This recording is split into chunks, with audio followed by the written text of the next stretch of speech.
আগুনে পুড়ে মৃত্যু হলো এক কিশোরীর। ঘটনাটি ঘটেছে গত 17 দিন আগে মুর্শিদাবাদের খড়গ্রাম থানার চুড়িগ্রামে।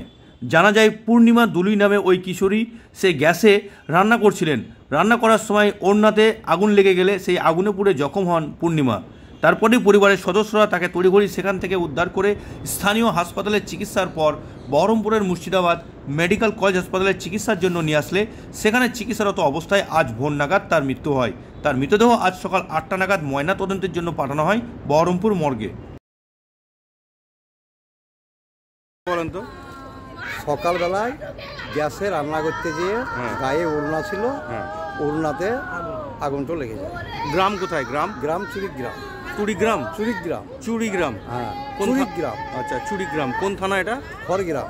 খড়গ্রাম। কবে হয়েছিল? কি বার ছিল সেদিন? আজ 17 দিন হচ্ছে। 17 দিন। মারা গেছে কবে? মারা গেছে আজকে ভোরে মারা গেছে। হ্যাঁ। কি নাম যে মারা গেছে? পূর্ণিমা দোলই। পূর্ণিমা দোলে। বয়স কিরকম হবে? বয়স কিরকম হবে? 17 ওই মানে চা করতে গিয়েই? চা না, আলু ভাজুক বা চা করুক, যাই হোক। আচ্ছা, গ্যাসে লেগে গেছে। গ্যাসে লেগে গেছে। আপনার নাম? আমার নাম বিভাস।